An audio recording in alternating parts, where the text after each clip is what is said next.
years, I have met, known, otherwise interacted with many different people.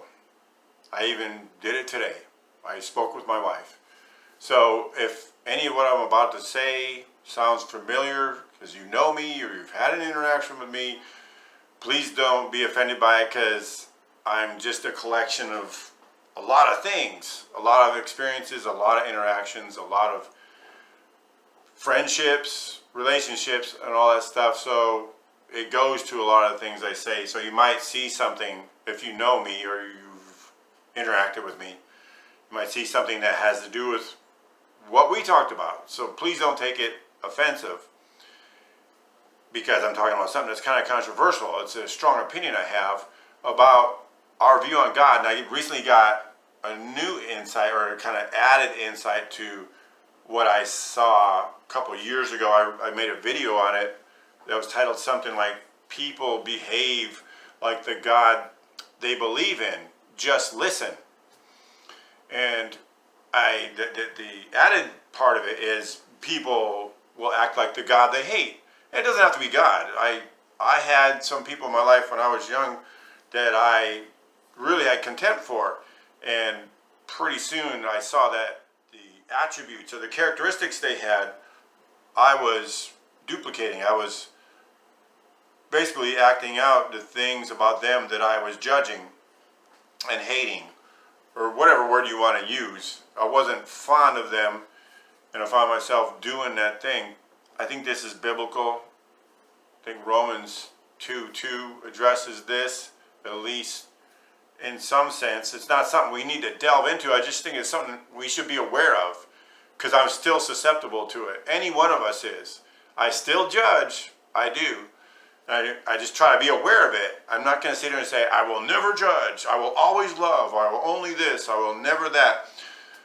It's just something to be aware of. We have these tendencies. My wife and I used to be in religion. Now we are outside of religion. We left religion. We reject religion. But do we hate people who are religious? I mean, we didn't completely leave religion. There's certain religious tendencies we have. Maybe someday we'll be free of them. I mean, I know we'll be free of them. I'm confident anyway we will be when we are with the Lord in heaven. But while we live in this world, we still, as I referred to earlier, we are kind of made up of all these different experiences. And even though some of them are negative, and we can see they're negative, and we try to reject them or try to purge them or try to free ourselves from them, there's mixed results. Sometimes we get free, sometimes we don't. Sometimes we're free and it seems to come back and sneak attack us or something. So I just wanted to state that so you can understand, whether it's looking at someone else or your own behavior that maybe you don't understand or you don't like. And that God thing, to bring it back to that, is something that is almost universal. It really is. If you watch it, if you observe it, a person who sees their God as a certain type of personality will tend to behave in the same way. And if they reject God and they have a strong feeling about that, very negative, they will tend to be like that. So it's not just positive, it's negative. Although I think there is a certain amount of contempt towards God by the religious person, the person that says they believe in God. Because religion always puts a standard on you that you know you cannot attain to. You can't do it. Yet you're being told you should. So that creates that tension that can result in contempt and bad feelings for, to put it simply. You're told to do things you know you can't do, yet you believe you should do them. And the person who does that it's hard to get close to someone like that. In other words, you may believe, and like, darn it, I really need to do that. He told me to, and I'm gonna, and well, you still know you can't, so it's frustrating. And, sorry, this thing is making a sound. Hopefully it doesn't get in the video too bad. But you have that, so it's stressful. Whereas my wife and I believe that our God accepts and loves us perfectly, because he knows that that love and acceptance is the thing that's actually going to change us on the inside. The orders and and the threats and the promises of blessings doesn't change the inside. It can change our behavior. I've seen it happen. There's some things I probably did less when I was in religion, but I was a different person. I was a different person than I am now as far as on the inside. I think it's to the positive. We'll let God make that decision. But I see it from my own point of view that he has made positive changes in me because as I grow and mature, I've learned to see him for who he is, which is kind and gentle and patient and loving and accepting and all those things. That is the thing that has changed me. That's the way I see my God. So I tend to behave that way with people, at least compared to the way I used to. I'm not saying I'm really great at it, but relatively speaking. Not that I'm saying God is a relativist. I'm not saying that. We believe religion teaches relativism because it says basically just do the best you can. Yes, God wants perfection. We know that God wants perfection, but do the best you can and all that stuff. And that's just not what it's all about. God requires perfection. He knows we can't. So he just came and was perfect on our behalf so that through faith in his perfection, we can now have fellowship with him and literally be in him, in his body. That's why we know he's never going to cast us away. We're part of the body of God. God doesn't go around chopping off parts of his body. He loves his body, and I'm in his body, and he knows that I have issues.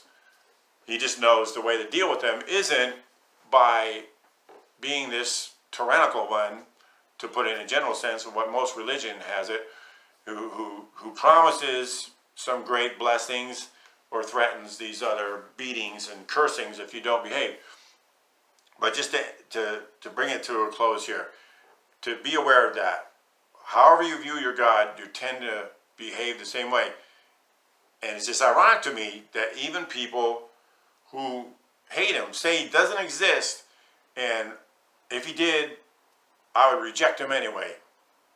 They're acting like they're God. They're rejecting because he's not doing something they say he must do. You see that? And in their eyes, he says, you don't do what I say you must do, and I will cast you into hell. Well, that's one way to put it. I don't think it's like that at all. And I don't claim to know what hell is. Whatever that is, I don't know.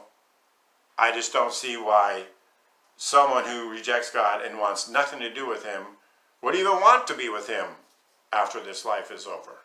They may regret their decision according to whatever that existence is. It certainly isn't going to be as potentially good as this is. I understand a lot of people have terrible lives here. But if you're going to say, why can someone who has a bad life not be with God forever? Well, that gets to the whole point of that point of view. God is blamed for everything. God can only be good if he obeys me. In theistic religion, you're God because you determine who God is and you determine that you are good in his sight by your activities. That's a God-like mentality. And then in the secular, if you reject the existence of a God, not always, I understand that, because I was an atheist, didn't really care either way. But the one who really rejects the existence of a God is basically saying, well, the whole God thing is evil. That's why I reject it. Why couldn't there be a good God?